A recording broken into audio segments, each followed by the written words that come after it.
ঠিকাদার সংস্থার তরফে প্রচুর লোকজন, ইট বালি, দ্রুত কাজ শেষ করতে হবে। রাস্তা মেরামতিতে যে গতি দেখা যাচ্ছে, প্রশ্ন উঠছে আগে বলে হয়তো কাল প্রশ্ন হলো শুরু করো, প্রাথমিকটা কোনটা? রাস্তা সারানো তো তৃণমূল কংগ্রেসের কোনো প্রয়োজন নেই। তার থেকে বেশি তৃণমূল কংগ্রেসের প্রয়োজনীয়তা হচ্ছে মুখ্যমন্ত্রী আর কলকাতার মেয়রের হাসি মুখের ছবির হোর্ডিং গোটা কলকাতায় ভরিয়ে দেওয়া। ফিরাদা কিন্তু হাসছেন, তার দাঁতগুলোর মতো সুন্দর যদি একটু রাস্তাটা করে দিতে পারতেন তাহলে হয়তো এই করুণ অবস্থায় মানুষকে পড়তে হতো না। গোটা কলকাতা, কলকাতা পার্শ্ববর্তী অঞ্চল, বিধাননগর, দমদমের বিভিন্ন মিউনিসিপ্যালিটি, সমস্ত রাস্তা ভাঙা। একটার পর একটা জায়গায় খালি বহুতল নির্মাণ হচ্ছে, পুকুর বোঝানো চলেছে, বিভিন্ন সময় নেতাদের বিবৃতি, কোথাও কোনো মৌলিক পরিবর্তন আসেনি। একটা সর্বাংশে ব্যর্থ এই সরকার, শুধুমাত্র দখলদারি, ফুটপাত দখল করবো নিজের এলাকার লোকজনকে দিয়ে, বেআইনি নির্মাণ, মানে দলিল দিয়ে সরকারি জমি বিক্রি, এসবই তো দেখাচ্ছে আজকে পুরসভা। মধ্যমগ্রামে কাটমানি নিয়ে রূপা গঙ্গোপাধ্যায় আপনাদের রাজ্যসভার প্রাক্তন সাংসদ রূপা গঙ্গোপাধ্যায়কে আজকে গ্রেপ্তার করা হয়েছে। বলা হচ্ছে পুলিশের কাছে বাধা দেওয়ার অভিযোগ এবং একাধিক ধারা। মূল ঘটনার যে মূল অভিযুক্ত সে এখনো পর্যন্ত অধরা। কালকে আমাদের পার্টির স্থানীয় নেত্রী রুবি মণ্ডলকে সূর্যাস্তের পর রাত্রি 8টার সময় পুলিশ গ্রেপ্তার করলো, কারণ সে প্রতিবাদ জানিয়েছে।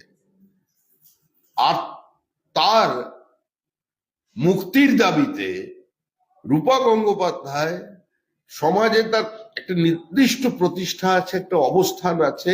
তিনি যদিও ভারতীয় জনতা পার্টির সঙ্গে সম্পৃক্ত, তিনি প্রতিবাদ করছিলেন শান্তিপূর্ণভাবে। আজকে ভোরে পুলিশ তাকে গ্রেপ্তার করলো। অর্থাৎ এ রাজ্যে কোনো প্রতিবাদ চলবে না। এটাই হচ্ছে তৃণমূল কংগ্রেসের একটা ঘোষিত জরুরি অবস্থা।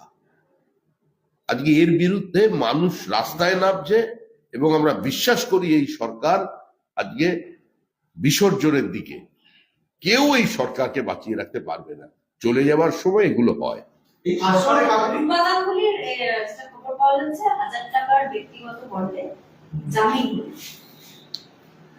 স্বাভাবিকভাবে এটা প্রত্যাশিতই ছিল। কিসের ভিত্তিতে রূপা গাঙ্গুলিকে গ্রেপ্তার করা হয়েছে? একটা বেআইনি গ্রেপ্তারের বিরুদ্ধে প্রতিবাদ করতে গেছেন রূপা গাঙ্গুলি। স্থানীয় পুলিশ অফিসার যার বিরুদ্ধে অভিযোগ, যে কালকে ঘেরাও হয়েছিল, সে প্রকাশ্যে বলে ও রাত দখল দিন দখল করে কিছু হবে না, কেউ কিছু করতে পারবে না। এটা তার বিবৃতি। আজকে তাকে ঘেরাও মুক্ত করবার জন্য তৃণমূল কংগ্রেস এর কাউন্সিলর সেখানে গুন্ডা পাঠাচ্ছে। তৃণমূলী গুন্ডারা আজকে গিয়ে পুলিশকে উদ্ধার করবার কাজ করছে, প্রতিবাদ বন্ধ করার চেষ্টা করছে।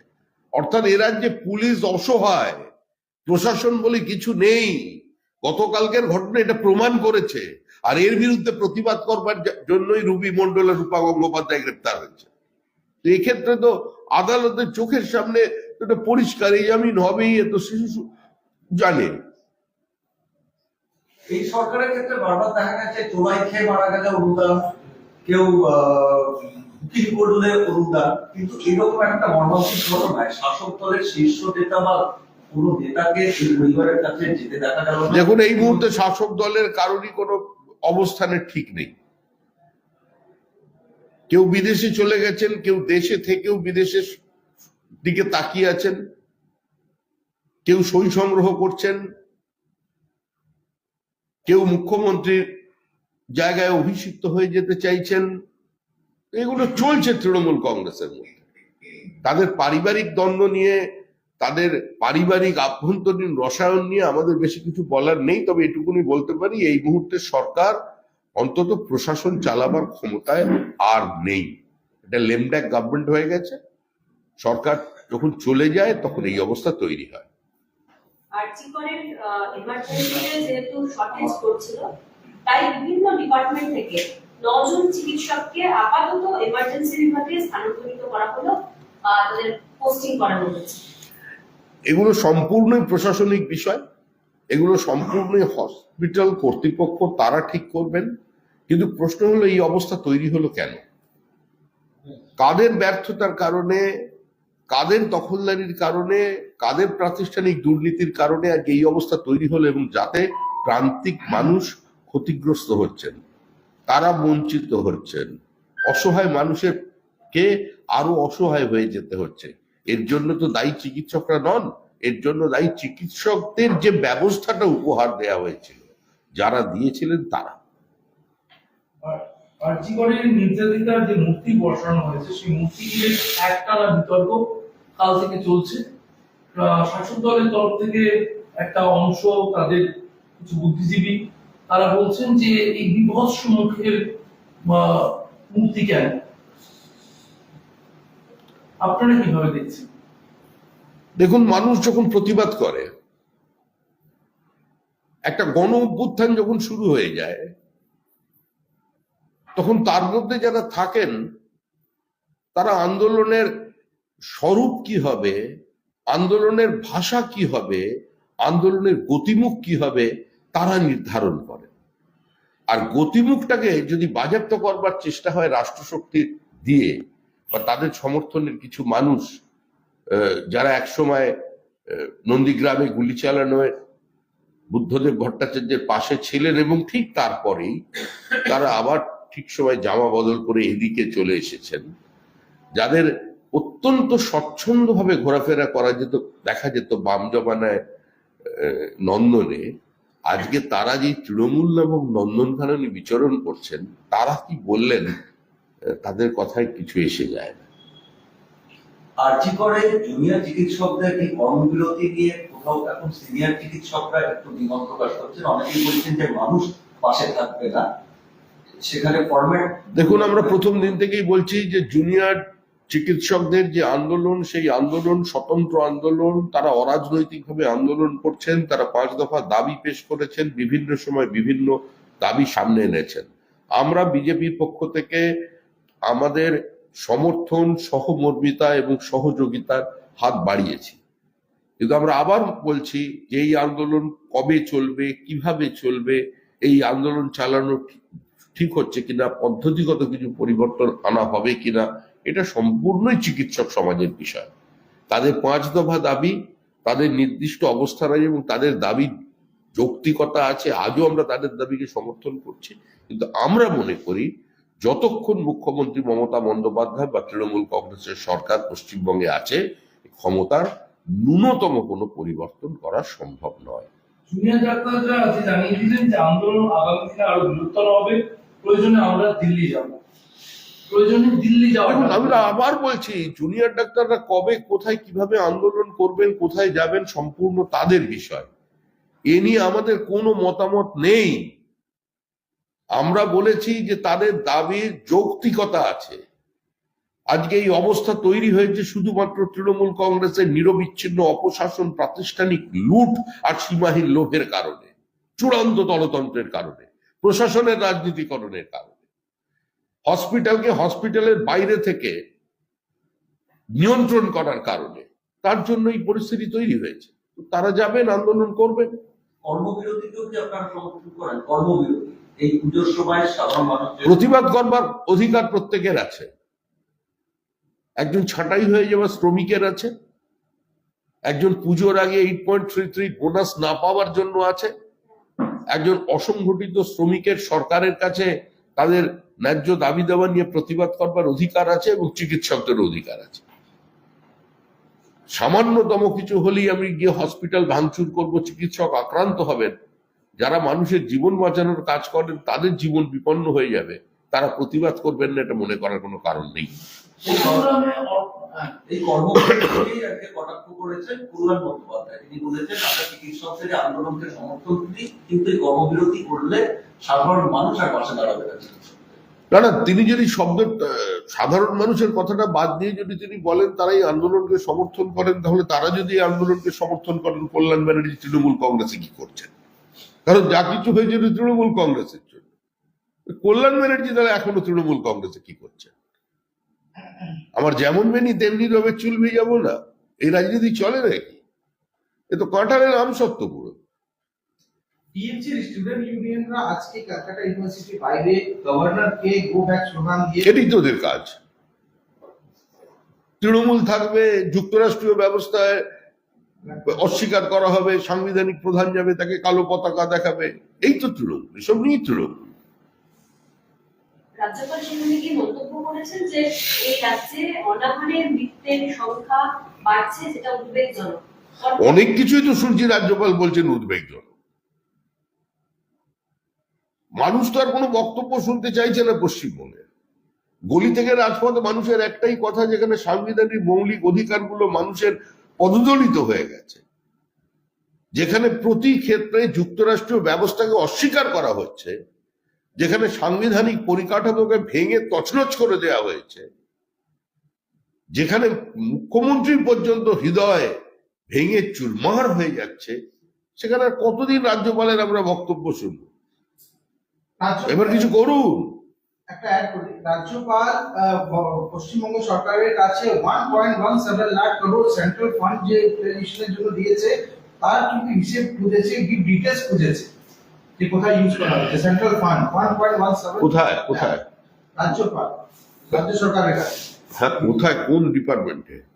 পুরো সেন্ট্রাল ফান্ড ইউটিলাইজেশন সবগুলো এসছে। ও সেন্ট্রাল ফান্ডের জন্য রাজ্যপাল সাংবিধানিক প্রধান। রাজ্যপালের নামে রাজ্য শাসন করা হয়, রাজ্যপাল মূল স্বাক্ষরকারী, তো তার সেই অধিকার আছে, তিনি খুঁজে দেখবেন, খুঁজে দেখেছেন। কিন্তু জনমনে এটা প্রতিষ্ঠিত হয়ে গেছে মানুষের আদালতে বা মানুষের নিজস্ব তৈরি করা যে সংবিধান আছে, সেই সংবিধানে এটা তো প্রমাণিত যে তৃণমূল কংগ্রেসের কাজ হচ্ছে এক জায়গার টাকা অন্য জায়গায় সরিয়ে নিয়ে যাওয়া, এবং সেটা যে করা যায় সেটা মুখ্যমন্ত্রী নিজে জোর গলায় স্বীকার করেছেন, আমি পারি বলে, বকটুইয়ের ঘটনায়। কিন্তু বাংলায় যে অনাহারের মৃত্যুর সংখ্যা বাড়ছে, যে মন্তব্য রাজ্যপাল করলেন, এটার সাথে কি আপনি সহমত পোষণ করেন? রাজ্যপালের কাছে নির্দিষ্ট তথ্য আছে। অনেক এমন মানুষ আছেন, এত অসহায় আছেন, বা তৃণমূলের বিদ্বেষের রাজনীতির কারণে বহু মানুষ তো সরকারি পরিষেবা থেকে বঞ্চিত হচ্ছেন। আপনারা কোভিড কালে আপনাদের প্রত্যেকটি টিভি চ্যানেল দেখিয়েছে যে শুধুমাত্র অন্য রাজনৈতিক দল করবার অপরাধে ভ্যাকসিনের লাইন থেকে মানুষকে বার করে দেয়া হচ্ছে। তো যে রাজ্যে বিভিন্ন জায়গায় সরকারি পরিষেবা বন্ধ হয়ে যাচ্ছে আর মানুষের শ্রম দেবার যদি ক্ষমতা চলে যায়, অক্ষম মানুষ, তার যদি কর্মসংস্থানের কোনো ব্যবস্থা না থাকে, অনাহারে মৃত্যু হতেই পারে, এবং তার যথেষ্ট সম্ভাবনা আছে। আমাদের রাজ্যের পরিযায়ী শ্রমিকের সংখ্যা এটা প্রমাণ করছে যে এ রাজ্যে অনাহার আছে, এ রাজ্যের সীমাহীন দারিদ্র্য আছে, এটা প্রমাণিত, প্রতিষ্ঠিত। মধ্যমগ্রামে এবার কাটমানির অভিযোগ কাউন্সিলরের বিরুদ্ধে। তৃণমূল কাউন্সিলর কাটমানি খেয়ে রুটে নতুন অটো ঢুকিয়ে দিয়েছেন, এই অভিযোগ তুলেছিলেন তৃণমূল অটো ইউনিয়নের নেতারা, এবং তারপর স্থানীয় কাউন্সিলর তাকে আটকে রাখে, বিক্ষোভ দেখানো হয় স্থানীয় বাসিন্দাদের তরফে। পরে মধ্যমগ্রাম থানার পুলিশ গিয়ে তৃণমূল কাউন্সিলরকে উদ্ধার করে। কাটমানি খেয়ে রুটে নতুন অটো নামানোর অভিযোগ। আপনার প্রশ্ন শুনে মনে হচ্ছে কাটমানি শব্দটা আপনি অনেকদিন পরে শুনছেন। কাটমানিতে একবার মুখ্যমন্ত্রী বলেছিলেন, তারপরে গরমটা বার করে দিয়েছেন আর কি, সেফটি ভালভ। তারপরে তো শব্দর খুব একটা ব্যবহার নেই। তৃণমূল থাকবে, কাটমানি থাকবে না। কাউন্সিলর হবে, সে এলাকার অটো টোটো চালকদের নিয়ন্ত্রণ করবে না, সে তার দায়িত্ব পালন করেছে, তৃণমূলের কর্মসূচিকে বাস্তবভাবে রূপায়িত করার চেষ্টা করেছে। তার জন্য মানুষ বিক্ষোভ দেখিয়েছে, মানুষ হয়তো ভুল করেছে, সেজন্য পুলিশ তাকে তুলে নিয়ে গেছে, কারণ পুলিশও ওর মধ্যে আছে। উত্তর দিনাজপুরের চোপড়ার ছায়া এবার মালদার রতুয়ায় বিবাহ বহির্ভূত সম্পর্কের জেরে পুকুরিয়ায় সালিশি সভা বসিয়ে যুগলকে হাত বেঁধে মারধর। সোশ্যাল মিডিয়ায় ভাইরাল সেই ছবি। ঘটনার পরের দিন উদ্ধার করা হয় আক্রান্ত যুগলকে। অভিযুক্ত তৃণমূল কর্মীকে গ্রেপ্তার করেছে পুকুরিয়া থানার পুলিশ। বিজেপির অভিযোগ, পুলিশের নিষ্ক্রিয়তার কারণেই বাংলায় এই ধরনের ঘটনা বাড়ছে। শীতের দলীয় যোগ অস্বীকার করেছে তৃণমূল। দেখুন, এই মুহূর্তে সবাই তৃণমূল।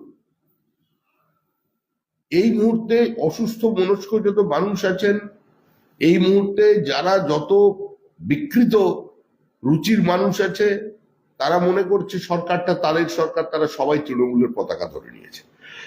আর যেহেতু প্রশাসন আর শাসক দল সম্পৃক্ত হয়ে গেছে, রাজনীতির করাল ধাবা যখন সর্বত্র বসে গেছে এবং প্রশাসনের রাজনীতিকরণ সম্পূর্ণ হয়েছে, তো স্বাভাবিকভাবেই তারা বিবাহ বহির্ভূত সম্পর্কই হোক আর ধর্ষণের ঘটনাই হোক, প্রতি ক্ষেত্রেই সালিশি সভা করবে।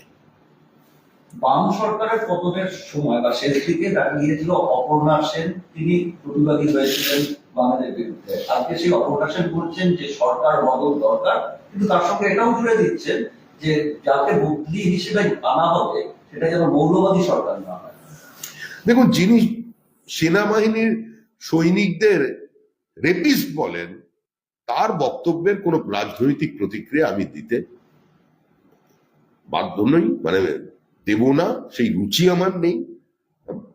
আর ওনার কথার, উনি প্রতিভাবান অভিনেত্রী হতে পারেন, এই সমস্ত মানুষজনের কোনো বক্তব্যের কোনো প্রতিষ্ঠা সমাজ জীবনে নেই।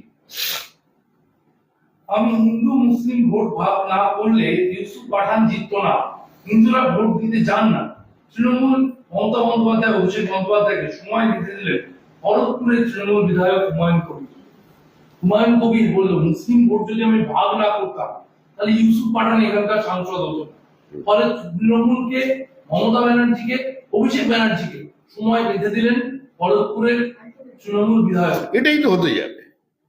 বিভাজনের রাজনীতি এবং সংখ্যালঘু তোষণের রাজনীতি কোথায় পৌঁছয় সেটা স্বাধীনতার আগে মানুষ বুঝতে পেরেছিল। কংগ্রেসের যে তোষণ ছিল, আত্মসমর্পণ ছিল টু নেশন থিওরির কাছে। দেশভাগ হয়ে যাওয়ার পরও তারা তা থেকে শিক্ষা নেয়নি। আজকে সব দলই তার পিছনে ছুটেছে। এরপরে তারা নিয়ন্ত্রণ করবে পশ্চিমবঙ্গকে। দেখছেন না বাংলাদেশের চেহারা। পশ্চিমবঙ্গের বাঙালিরা তো ভুলেই গেছে, ওপার বাংলাও কিছু মানুষ আছেন যারা বাংলা ভাষায় কথা বলে, যারা দুর্গাপুজো বন্ধ হয়ে যাচ্ছে। ইন্দিরা গান্ধী যে দেশের জন্মদাত্রী, ইন্দিরা গান্ধীর নামাঙ্কিত এত বড় মিউজিয়ামটাকে বা লাইব্রেরিকে সম্পূর্ণ জ্বালিয়ে দেওয়া হলো। অর্থাৎ সিটি অফ আলেকজান্দ্রিয়া লাইব্রেরি যারা জ্বালিয়েছিল, নালন্দা বিক্রমশিলা তক্ষশিলাকে যারা জ্বালিয়ে বই পুড়িয়েছিল, আর আজকে যারা বই পোড়াচ্ছে, সেই মৌলবাদ মরেনি, একই আছে। বাংলাদেশের যে কথা আপনি তুলে ধরলেন তাই একটি প্রশ্ন। বাংলাদেশে, আমাদের এই দেশে যারা সংখ্যালঘু, ওখানে যারা সংখ্যাগুরু, তাদের ধর্মীয় উপাসনার সময় পুজো মণ্ডপে কোনো মাইক বাজানো যাবে না, এই নির্দেশ দেওয়া হলো। এবং ভোর 4:30 থেকে রাত 8:30 পর্যন্ত দিনে 5 বার 1 ঘন্টা করে বন্ধ রাখতে হবে সব পুজো মণ্ডপের মাইক। দিনে 5 ঘন্টা, মানে 5 বার 1 ঘন্টা করে সব পুজো মণ্ডপের মাইক বন্ধ রাখতে হবে। হ্যাঁ, এখন তো ওখানে সরকার এসে গেছে। এখন তো ওই যখন নামাজ হবে তখন দুর্গাপুজোর মাইক বন্ধ থাকবে। ওখানে পুজো টুজো বন্ধ হয়ে গেছে। এটা পশ্চিমবঙ্গ হচ্ছে সব জায়গায়। এটা পশ্চিমবঙ্গ, মুর্শিদাবাদে আপনি যান, এর দৃশ্য আপনি পাবেন। হাওড়ার কিছু জায়গায় এই ঘটনা ঘটেছে, একাধিকবার ঘটেছে। কিন্তু দুর্ভাগ্যবশত আমাদের এখানে প্রগতিশীল উন্নাসিক সংবাদ মাধ্যম এবং আমাদের এখানে যারা সিলেক্টিভ প্রতিবাদী আছে, এগুলো তারা দেখতে পান না। ওই যে কার একটা নাম বললেন, যিনি ওই সেনাবাহিনীকে ধর্ষক বলেন, যখন 27 দিনে 56 জন বিজেপি কর্মীকে পুড়িয়ে মেরে ফেলেছিল, তখন কিন্তু কোনো মোমবাতি বেরোয়নি। মোমবাতিগুলো খাটের তলায় কোন কোণে গুঁজেছিলেন সব, সেটা আমাদের জানা নেই, তবে দেখতে পাইনি আমরা। ময়নাতদন্ত করতে গেলে দেহ পিছু টাকা দাবি।